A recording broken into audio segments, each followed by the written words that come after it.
Hello friends, good morning. I'm Aarti. I'm going to dictate you exercise number 17 from Progressive Apparel.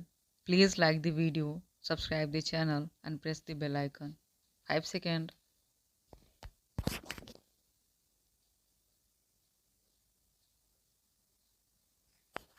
Start. Mr. Deputy Chairman, I am happy to be able to speak in this house once again. I do so for the first time on this side of the house, and that makes me doubly happy. I welcome the friendly and conciliatory tone of the Honorable Finance Minister's speech. I think the tone and approach has changed over the last 3 or 4 weeks, and that augurs well for this bill, although it will depend upon the outcome of this debate and the assurances that the government is able to give on many issues which he himself hinted are still outstanding issues and need to be resolved. If I may say, in the lighter vein, between 2011 to 14, I did virtually what was called traveling between my Prime Minister, the leader of the opposition in the Lok Sabha, the leader of the opposition in Rajya Sabha, and the empowered Council of State Finance Ministers. We tried to pass the GST bill with the support of the principal opposition party, and we failed. In the last 18 months, the government tried to pass it without the support of the principal opposition party. And I am glad that you have also failed today. If we pass the bill, which I hope you will after we listen to your speech, it will be on the basis of serious discussions, serious negotiations, and serious debate. It is far too important legislation to be passed on a partition basis. In fact, I commented once, I hope the finance minister will pass the bill not on the strength of numbers but on the strength of his arguments.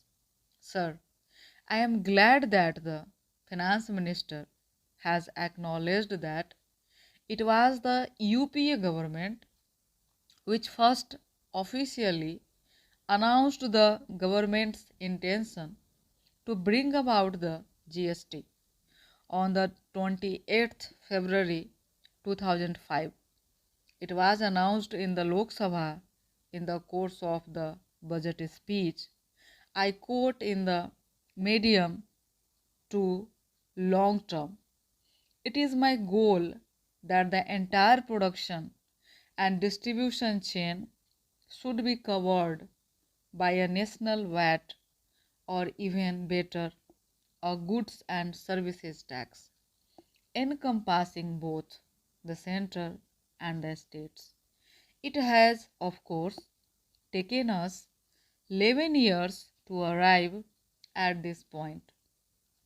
But I think the journey has been a learning experience for everyone in the house and outside. Sir, let me make it very clear that the Congress party was never opposed to the idea of a GST. In fact, I believe about an hour ago, the finance minister said so much in an interview to a television channel, and I thank him for making that acknowledgement. We were never opposed to the idea of a GST. We are not discussing or debating the idea of a GST. The debate has gone on in this country for several years, and I think the country is now ready to embrace the idea of a GST, just as the earlier GST bill introduced by the finance minister was opposed by several parties including the BJP. The 2014 bill is also being opposed. The idea was not opposed, the bill was opposed because we felt that it was possible to have a more perfect bill, and I choose my words carefully.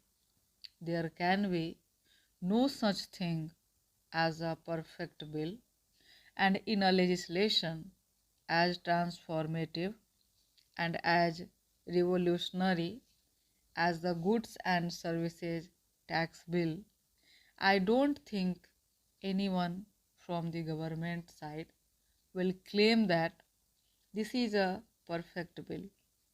It can never be a perfect bill. But when we found that there were too many flaws in the bill, and many of those flaws could be fixed by addressing them seriously, we decided that we could support the bill. I am happy that in the last few weeks there has been a serious engagement by the government with the opposition parties, including my party, and I am glad that considerable progress has been made.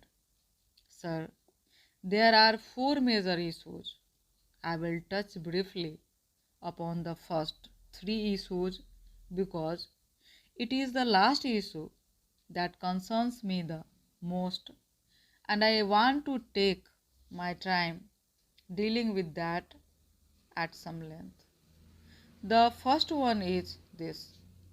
I wish to point out to the Honorable Finance Minister that there are still pieces of clumsy drafting in this bill. For example, in the present list of amendments circulated, you have made some provisions for what will go into the Consolidated Fund of India and what will not go into the Consolidated Fund of India. This problem should have been noticed much earlier. It should have come in the draft bill, but it has come today in the form of an amendment.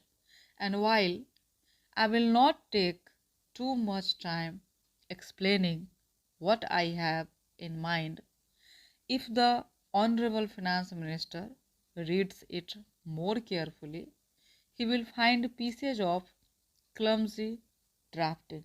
Stop.